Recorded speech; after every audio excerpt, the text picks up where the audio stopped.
Bienvenidos a nuestra sección de preguntas y respuestas. En este segmento le daremos respuesta a algunos interrogantes que nos plantea nuestra audiencia. Para ello, trajimos a un invitado de la casa, a nuestro maestro Eric Nelson, quien responderá a todos estos interrogantes. Bienvenido, Eric. Gracias. Eric, la primera pregunta es, ¿pueden reducirse salarios a los trabajadores? Es una respuesta muy rápida, Steffi. La respuesta es no.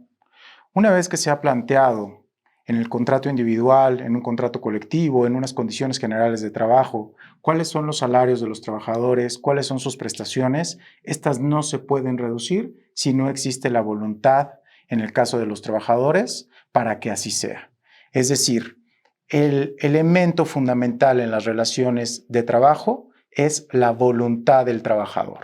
Si el trabajador está de acuerdo en que esa reducción sea de 1 punto, de 2 puntos porcentuales o como lo hayan establecido, es correcto, siempre y cuando no rompa el mínimo legal establecido por la Ley Federal del Trabajo en materia de salario mínimo.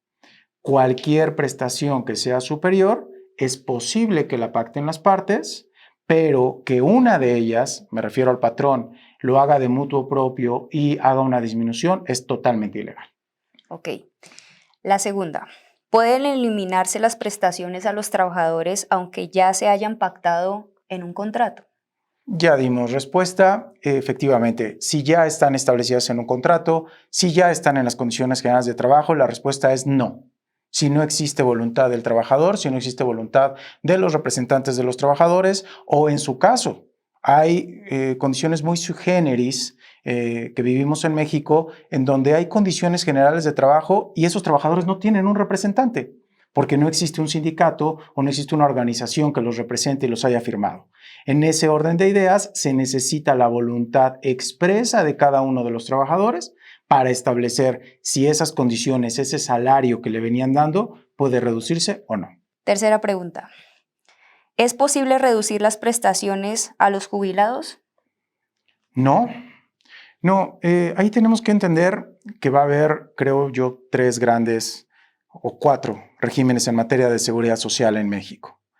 El primero va a ser, obviamente, el del Instituto Mexicano del Seguro Social, el régimen obligatorio, el que brinda el ISSSTE, el que brinda el ISFAM y los que van brindando cada una de las entidades federativas a través de sus institutos de seguridad social para sus trabajadores burocráticos. Existen regímenes especiales que ya son muy poquitos. Creo yo que puedo señalar de manera importante el de Petróleos Mexicanos, en donde aún otorga jubilaciones a sus trabajadores, los otros son pensiones y tienen 2 modalidades. En el anterior sistema o en el régimen anterior, que es un régimen en el cual el propio instituto garantizaba ese pago, ahora se hace a través de un sistema de ahorro para el retiro. Y en el caso de Petróleos Mexicanos, donde el propio Petróleos Mexicanos es el que asume las obligaciones de sus trabajadores jubilados. Voy a enfocarme en esta última. ¿Qué es lo que pasa con los trabajadores jubilados? ¿Dónde nace la obligación o dónde la pactan con el patrón? En un papelito que se llama Orden de Pago de Pensión Jubilatoria. Ahí establecen los derechos y las obligaciones que le corresponden al patrón y al trabajador y pactan cómo se va a pagar por toda la vida de ese trabajador su pensión jubilatoria. La pregunta es, ¿puede reducirse? La respuesta es no. En los términos en que ha quedado pactado, es en los términos en que se debe de seguir cubriendo ese importe. Y en los demás regímenes, obviamente, tampoco es posible que haya una reducción si la ley no lo establece en los mecanismos y los elementos que integran ese pago de pensión para cualquiera uno de los regímenes que hemos platicado. Ok, Eric. Para terminar, ¿qué mecanismos de defensa tienen los trabajadores? Mecanismos de defensa. Ok. En materia de régimen IMSS, en materia de régimen ISSSTE, si estamos hablando de trabajadores activos de alguna de estas instituciones, si el patrón hace reducción de alguno de sus condiciones laborales, lo primero que se debe de activar es una acción colectiva por parte de los sindicatos que los representan. ¿Por qué? Porque hay violación al contrato colectivo de trabajo. En algunos otros tipos de regímenes en donde los trabajadores de confianza no tienen una organización sindical que los represente, en consecuencia es una acción individual. Esa acción individual la tienen que activar cada uno de los trabajadores para presentar una demanda ante la Junta Federal de Conciliación y Arbitraje, que está migrando para extinguirse o desaparecer y convertirse en un tribunal laboral. Y en esa demanda, ¿qué es lo que se va a establecer?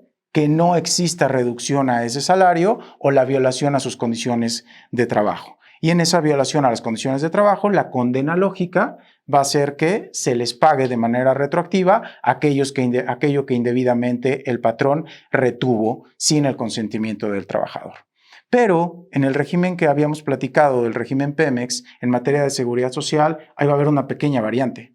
Petróleos Mexicanos es una empresa que nace a la vida jurídica antes de que naciera el Instituto Mexicano del Seguro Social. Y como nace antes, a través de su ley orgánica, el legislador le da la facultad de poder regular las conductas con sus trabajadores. Es una facultad excepcional y exclusiva. ¿Pero por qué se la da? Porque nació antes que el IMSS. En consecuencia, tiene que decir cómo, cuándo y dónde le va a dar todas las prestaciones de seguridad social a sus trabajadores. Eso creo yo que hace que esa norma sea de carácter administrativo. Y si es de carácter administrativo, tenemos que empezar a explorar ya sobre esta doctrina en el hecho de que admita un amparo indirecto.